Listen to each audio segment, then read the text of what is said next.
when they took a bite of that, they realized finally, whoa, you don't have any clothes on. Adam was like, okay, I'm going to go hang out over here. So they realized they didn't have any clothes on. And here's what it said they did. Listen, here's how they tried to fix their problem. Here's the main point what I want to make right here. Is we cannot fix our problem. Amen. It says that Adam and Eve, they went and they took fig leaves. You know what a fig is? Fig Newtons. You like fig Newtons? I love some fig Newtons. I like the little seeds that are in them. You know when you hit them, you get fig Newtons. So they took a fig leaf. These two, they realized that they had no clothes on. They realized they had sinned, and they knew something wasn't right. So they went and took fig leaves, and they sewed fig leaves on themselves so that they wouldn't be naked. And then it says a little bit later that they were just roaming through the garden, and they were trying to hide from God. And God actually says, hey, Adam and Eve, where are you? And they were trying to hide from him. Isn't that just like you and me? We do something wrong, we try to fix the problem, and we just kind of want to stay away from God. We're like, okay, I'll do it. I'll fix my own problem. I got a problem. I'll fix it. And this problem is everybody has. This problem is called sin. Amen. We all sin. We all, man, look, don't put me on a pedestal, because, man, I sin just like you do. And basically this word, what time we got here? Good, you're good. You get it. Okay, good. Basically, this word sin is an old English term. It's an archery term. And it's not just individual acts. I mean, lying is sin. Lustful thoughts is sin. Being arrogant and prideful is sin. But what it means is, what they used to do is they would take a target. They would take a dude who would shoot a bow and arrow, and they would go put a target way on the other side, and then they would send some fool down there to see who hit the target. You imagine having that job? Who wants to go down there while we shoot arrows at that target? I'll go do it. You know? I'll be the one. So this is what sin is. It's basically missing the mark of life. Missing God's mark. So they would put a target way on the other side, and somebody would stand down here, and they would pull the bow back, and they would release. And what was happening is the guy down there would look and see where he hit, and if he didn't hit right on the bullseye, he would yell back, sin! Meaning you didn't hit the target. You missed the mark. And you and I, we miss the mark on a daily basis. Amen. You and I have blown it before a holy God. We have sinned before a holy God. Adam and Eve had one thing they couldn't do, and they messed it up. And you and I, if we had been there, we would have messed it up. So we've all sinned. We've all sinned. So what happens is we get this mentality of, okay, man, I'm going to make it right with God. I'm going to go get some fig leaves, and I'm going to try to sow. And this mentality is what I mean is we try to earn favor with God. We try to say, okay, God, I know I messed up, but I'm going to go to FCA and make it better. Okay, God, I know I messed up. I'm going to go to church and make it better. Okay, God, I messed up. Maybe I might read my Bible this year, one time. They didn't get that, did they? So we try to get right with God. Well, here's the deal.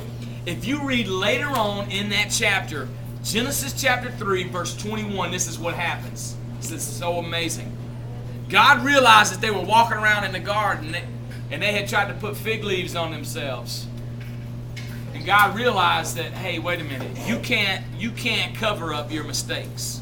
Come on. You can't do anything good. Now that you've blown it once, the slate will never be clean again. Now that you've blown it once, and God, listen to this. He says in Genesis chapter 3 that he took animal skin and made garments of skin with those animals. Let me ask you, if he made garments of skin, what did he have to do? He had to kill an animal. So we see in the first 3 chapters of the Bible, God is already, you know what prophecy is? Prophecy is something way back when, and then somebody says, let's say in 1932, somebody said, one of these days, I'm going to invent an Xbox 360. And everybody was like, what? And then 80 years later, dude invents an Xbox 360. That would be prophecy. Telling something that happened, saying something happened way back then, but it doesn't come true until the future. So this little piece of information in Genesis chapter 3 is kind of like prophecy. God says, I have to kill something in order for you to be forgiven. And so he took an innocent animal. Remember, the lion and the lamb were innocent. They had done nothing wrong. And so he took an innocent animal, he killed it, and he covered them with skin. Just like you see in tribes. They cover themselves and they wrap themselves with animal skin. And God says, look, this is huge, guys. This is huge. God says, you know what? Getting rid of your sin is not going to be an easy task. I have to kill something because of it. And so we read in the Old Testament 302 times, I think, that they sacrificed an animal to be forgiven of their sin. They would bring a lamb, a goat, a sheep, or a ram, and they would come to church or the temple, and they would take that animal and they would sacrifice it. They would sprinkle blood on the altar. Because they knew that something had to die in order for sins to be forgiven. Amen. And then we read in the New Testament in Hebrews chapter 9 verse 22, listen to this. Hebrews 9:22 says, without something bleeding, without the shedding of blood, no one can be forgiven. There's no forgiveness of sins. And guys, listen, that's exactly what Jesus Christ was doing on the cross. He wasn't there just for a show. He wasn't there just because God was mad. God said, look, I have to do something about your sin. You remember there's two movies. You remember in Little Mermaid? Everybody saying Little Mermaid in here? That's hot at my house right now. I mean, it is hot because my kids love watching it. Well, at the very end of Little Mermaid, you remember she sold her voice to that witch. What's her name? Ursula. Ursula, as my little boy calls her. Ursula eats these ugly worms. So what happened is Ariel sold her voice to Ursula, and now she can walk. Well, she signed this contract. You remember she signed this contract at the end. Well, at the very end of the movie, all of a sudden, her dad comes on the scene, and he tries to shoot his Trident tries to shoot his little power scepter or whatever to destroy this contract. And she says, no, this contract has been made. She signed it. I got her voice. And what happened for her to get her voice back is he had to exchange places with her. You remember that? You remember? Go back and watch it. What he says is, I'll take her place. Because she eventually was going to die.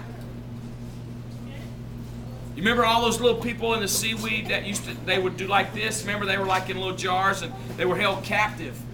Remember, when the sun went down and she didn't kiss that dude, she was going to be killed. And Triton said, look, I'll exchange places with her. You can have my death over her death. And guys, that's exactly what Jesus Christ was doing on the cross. He said, listen, in order for you to be forgiven of sin, I must die. Amen. That's amazing. That's deep.